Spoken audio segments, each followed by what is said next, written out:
Hi, this is Ringwalk Media in association with Well Ice Therapy, JB Promotions and Steel Hub Management. There's a few now. Sean McComb, the champion. How are you, mate? I'm all good. Good to be here. Great little setup and enjoying a little boxing. It's nice to see you out in Dublin watching some good fights, and Jay's done really well with these fights so far. Yeah, there's a couple of good lads coming through, and obviously Irish boxing's went very quiet the last few years, and it's good to see now that shows are coming back regularly, and Jay stepped in and done that. It's not easy, is it? And the quality of fights on tonight. There's a couple of lads from your gym obviously in there, and Sennon's got a Celtic title fight. Yeah, like Sennon's he's been putting the graft in for me. He had a shoulder injury a couple of years ago, and he's just continued to just keep grafting away in the gym, and it's good to see now that he's fighting for a title, and he's being rewarded for that. And I'll say he looks quite focused. You know, last time he fought he had a bad camp. This time he's had a brilliant camp. Do you think the fact that he's probably got an Irish title fight sometime in May is a great carrot for him? Yeah, I mean, I think he could be made mandatory after this, like as a mandatory challenge for after winning the Celtic title. So it'll stand by him, and obviously if he can pick up 2 titles in 1 year, it'll be a fantastic year for him. Well, listen, let's talk about you. You've been out a little bit, but I hear you're on the comeback. How's life? Yeah, life's good. Life's all good. It's all go. Obviously, I was due to fight in January, straight off the back of the Zamber show against Sam Maxwell.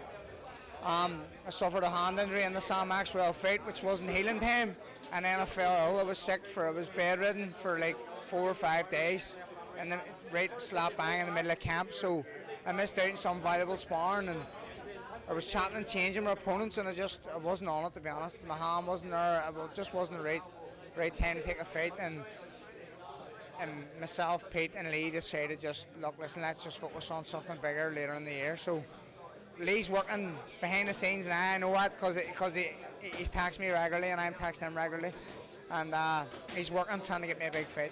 I tell you what, I'm surprised he's got time to work behind the scenes, because he's losing that weight, mate. He's well ahead of me. Yeah, 100%. He's grafting away. He's putting the work in the gym, and I don't know what it's doing to him, but it's making him more productive out of the gym in favour of me. So keep it up, Lee. Keep plugging away and keep shedding them pounds. Listen, you know, it is a great night here in Dublin. Great crowd here. How important do you think these shows are to the development of boxing in Ireland? Because, like you said, it's been a tough time, but it just seemed now to really starting to be coming back. Yeah, I mean, like, this is where boxing starts. This is where your professional journey starts for 99% of fighters, unless you're an Olympian or have a huge following somewhere else. This is where it starts. So these are the type of nights to stand by when you do get to them big nights, and this is what it's all about. So it's great to see it back. Well, listen, obviously Lee's working behind the scenes for you, and you're probably going to go out and do a defence of your title. After that, are you going to step it up? Are you going to go for the big one? Yeah, I want to go for the big one now. I don't want to mess around no more. I've been in serious form for the last year was a brilliant year, smashing year. I broke through, beat Casey Benjamin, then I fought on the Matchroom show and I beat Sam Maxwell in a good contest, and I performed well. And now I just want to push on the big names. I keep asking, and Lee has been asking. I know for a fact that Lee's asked some big names in the UK, and we've been turned down. He's even now put a name out. He's put a feeler out in America, and he sent me a name. I don't want to say that yet, but they're big names. They're big names, and again, they'll break me through right on that world scene if they can come off.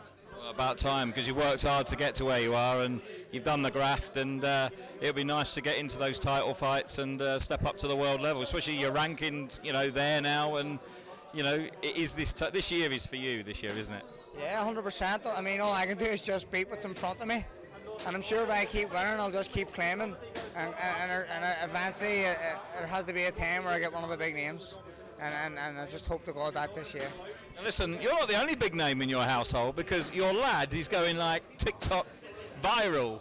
He is brilliant. Your videos of your lad is brilliant. The ones where he sits on your head and you just look like you want to hit a wall, they're brilliant, mate. You don't want see how often people ask me to make him just a TikTok for himself, or make him his own personal Instagram and just record him all day. Now, don't get me wrong, he tortures me, but he's good. He's a nuisance, but Well, I know where he gets that from. I wouldn't change it. I wouldn't change it for the world. I love having him. I love letting him run wild, and he goes mad. Hi, Mark. Love you. Of course, he's the mad team from your gym. Oh, sure. Listen, this is it. Look at Screamer. Look at Screamer's hair. Screamer's weave. Look at this. Look. Get yourself on camera, Screamer. His trip to Turkey was very fruitful, wasn't it? Oh, went well, didn't it? That'll be my next trip. He's about to have twins as well. About to have twins. We'll never see him again. He's making the most of it now. He's getting every opportunity he can now, because in a few months' time we won't see him. He needs to get a telly, that's all I'm saying, because he's got 3 there, doesn't he? He's 3 now, and twins. I don't know how he's going to do it, but we'll see what happens. Well, listen, it's always good to see you, mate, and we're looking forward to that big name getting released, and we'll keep our fingers crossed it's a good one. Another big Matchroom show with a bit of luck. There's a few up near my way soon, actually, so you never know. April, that's quite a good one. That could be there. Manchester. Right before my wedding, I get married in June, so April fight would do lovely for me. Listen, Sean McComb, as always, great to speak to you, mate, and fingers crossed. Thank you very much, lads. Cheers.